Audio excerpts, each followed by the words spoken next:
My favourite season for fragrances is here. That season is autumn, by the way, not fall because I'm British, I say autumn, but I've got to put fall in the title because, you know, algorithm nonsense and all that. All right, here are my top 10 autumn stroke fall designer fragrances.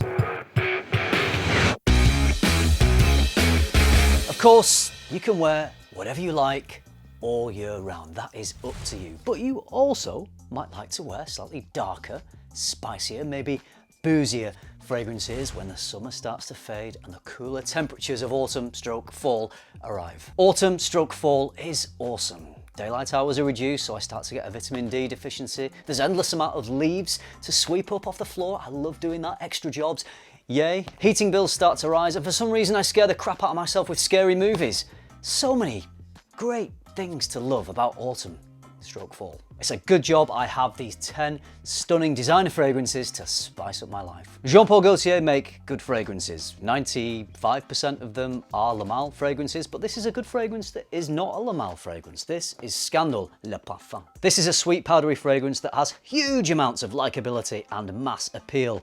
The brand only lists geranium, tonka bean and sandalwood in the notes. If you like getting positive attention, if you like a few compliments, this fragrance is for you. It's got a cool, fresh spiciness, a little bit of creamy vanilla. There's actually nothing not to like about this fragrance at all, really. I know not everyone's gonna like this fragrance. It's not particularly complex. Some people might find it a bit boring, people who are maybe looking for a greater complexity in their fragrances. But here's the thing, if you wanna wear fragrances and one of the main reasons you choose to wear them is because you want other people to enjoy what you smell like, maybe in the office or wherever you are day to day, then most people are gonna really enjoy this sort of smell, because people who aren't into fragrances aren't always going to enjoy a really complex smell. They're looking for something that's easy on the nose, a little bit sexy, and Scandal Le Parfum is definitely those things. One thing about this fragrance though is I don't find it overtly masculine. In fact, it's got quite a unisex smell. I think guys can really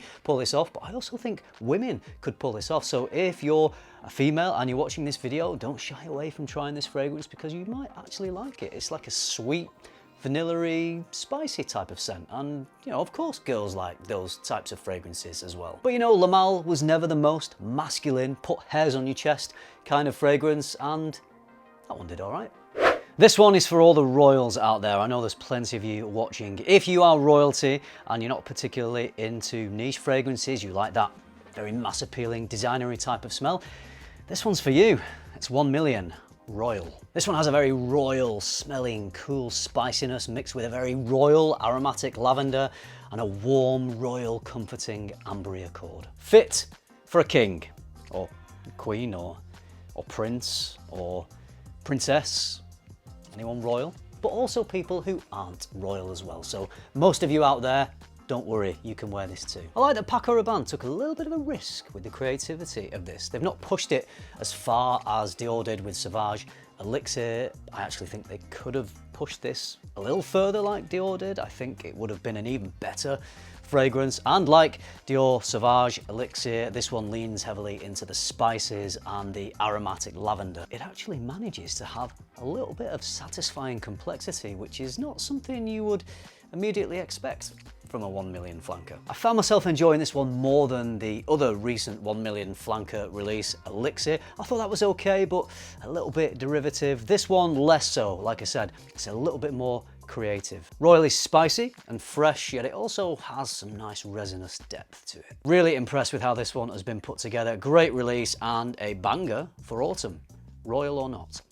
Paco Rabanne killing it here with another entry into my top 10 list. Who'd have thought? This one is Invictus Victory Elixir. This is a very bassy fragrance with notes of vanilla, tonka bean, amber and myrrh. Paco Rabanne getting all serious with the big boy notes. Well, quite serious. If Amouage released a fragrance with the same notes, it would be all the way serious. But Invictus Victory Elixir is a slightly simplistic, dumbed down sort of designer fragrance, which is fine because at the end of the day, that style of fragrance definitely appeals to more people. Works really well off my skin, has a good poppiness from the spices, decent projection, good longevity. It's probably gonna grab you a few compliments. If that sounds like your thing, then this one will serve you well through the autumn and beyond. As far as designer flankers go, this one is pretty much a flawless victory.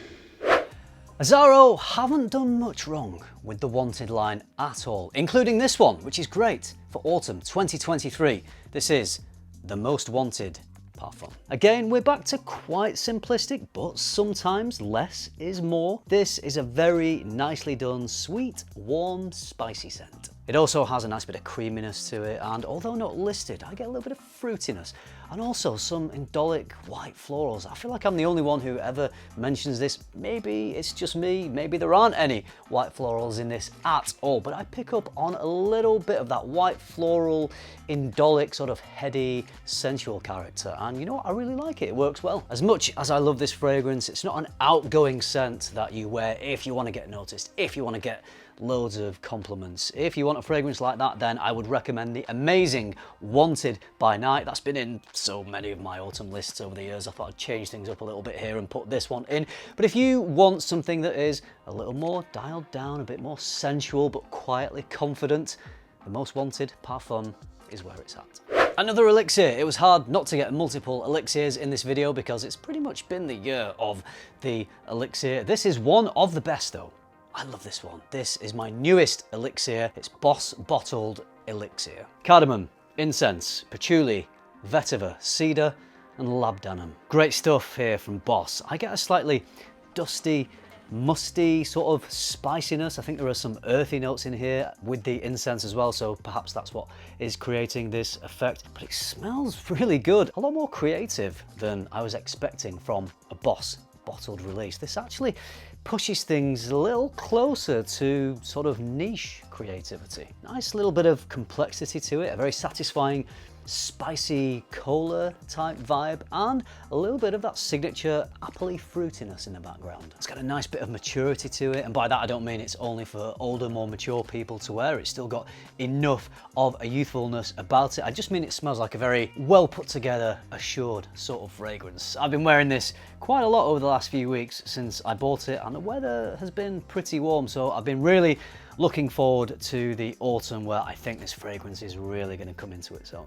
If you love fragrance as much as I do, head over to my online store luxparfum.co.uk. You'll find my favourite brands plus brands you can't find anywhere else in the UK. Link is in the description. Sadly, we now have only 3 fragrances to choose from in the Armani Code lineup, and for me, this one is the best of them. It's Code EDP. You get that clean, lemony, powdery goodness of the Code DNA with cedar, suede and musk, providing a nice little bit of a robust structure to the base. Strangely, this one works better for me than Code Parfum. I find it a little denser and a little creamier, which is why I think for me, this would be my choice of the Armani Code to wear through the autumn months. Code is and always has been a great smell. It's mass appealing, but it's never generic or indistinct. Performance is good, versatility is good. As much as I'm recommending this as a solid wear through the autumn, I think the versatility is such that you could wear this fragrance pretty easily all year round. That powdery, clean freshness and a creamy vanilla is a great combination. It's a shame that Absolute and Profumo aren't around anymore because I do prefer those 2 fragrances, but still, Code EDP is still a very solid choice.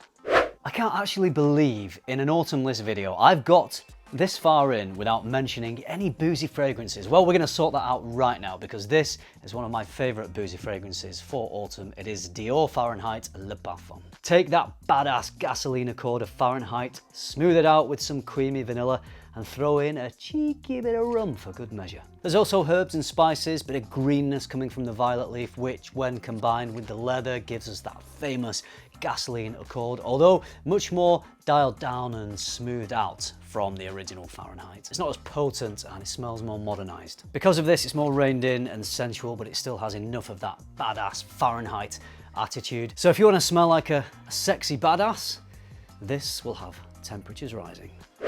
Take the spiciness of Spicebomb, throw in some red chili, make it an eau de parfum instead of an EDT. What you have is Spicebomb Infrared EDP. Pretty new release, but I reckon this is an autumn banger. As well as that chili, there is pink pepper and a good dose of cinnamon, which gives it a red hot candy smell. As a kid, I'm sure you've had a similar experience to me. I used to have these sweets, this candy. They were gobstoppers, red gobstoppers. They came in a pack of 3 and they were fiery hot, like chili hot with a sweet cinnamon flavor. And the challenge was to suck one of these gobstoppers without taking it out of your mouth, get through this layer of hot chili, then you were rewarded with a nice sweet cinnamon. Well, this fragrance kind of reminds me of that. It's that similar sort of smell. It's that spiciness and the sweet cinnamon. Thankfully, unlike that fiery candy, this one is definitely not a challenge to wear. Very easy to wear. It's got some of that original Spicebomb DNA in there. And despite having like this hot red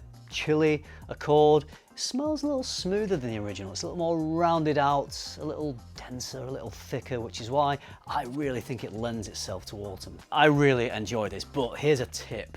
If you also have the EDT infrared, layer the EDT with this EDP and whew, you will be on fire, like hotter than fiery candy. You are going to be one fiery mofo. That's my recommendation. Layer those two. If you do, thank me later.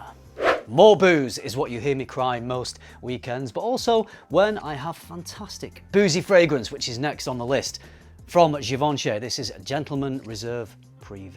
At the heart of this is that Dior Homme-like lipsticky, powdery iris. You know, that type that girls seem to really love.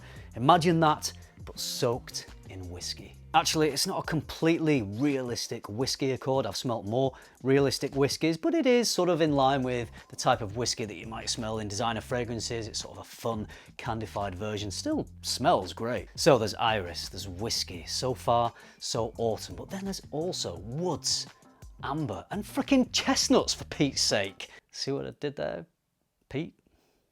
Whiskey? All the autumn in this bottle. Incredible scent, compliments, dates, make her wet, melted, all the things needy males need out of their fragrance. But not you, not my viewers, you're not that, you're better than that. You are classy and sophisticated. You're probably a gentleman, which is why you should try Gentleman Reserve Prive. I am topping and tailing this video with Jean Paul Gaultier fragrances. We started with Scandal, we are finishing with another Jean Paul Gaultier and another Elixir. This is Lamal Elixir. Much of that Lamal minty freshness is present here with the addition of the excellent pairing of tobacco and honey. Closest in smell to Le Parfum, I would say, more than any other Lamal. I love Le Parfum, but with the addition of tobacco and honey, this one just has the edge for me. I mean, Lamal plus tobacco, two things that are very close to my heart. I've worn this a lot already and I've been counting down the days to autumn so I can really let rip with this fragrance. Okay, I've not literally been counting the days, but I've been looking forward to autumn because I think this is where this fragrance will be at its best. Tobacco is an awesome autumnal note. Lamal is an awesome smell. Combine those two things together and you have pure autumn awesomeness. That's my list for this year, 2023. 2 Paco Rabannes. Who'd have thought? Paco Rabanne killing it, actually, at the moment. A lot of releases coming out, but I would say that the quality is pretty consistently pretty good. I wouldn't go as far as to say amazing, but I think pretty good. So no complaints there from Paco Rabanne. Keep doing what you're doing. What are your favourite autumn designer fragrances that you're most looking forward to wearing this season? I could have put some of the old classic autumnal fragrances that have been in so many of my other autumn videos in this list, but I wanted to change things up and I've got new fragrances and these are the fragrances I'm looking forward to wearing through autumn, so that is how I made my list. I hope you found this video useful. If you did, you know what to do. Give it a like. Subscribe if you haven't already. And if you do all that, I'll see you in the next one. Thanks for watching.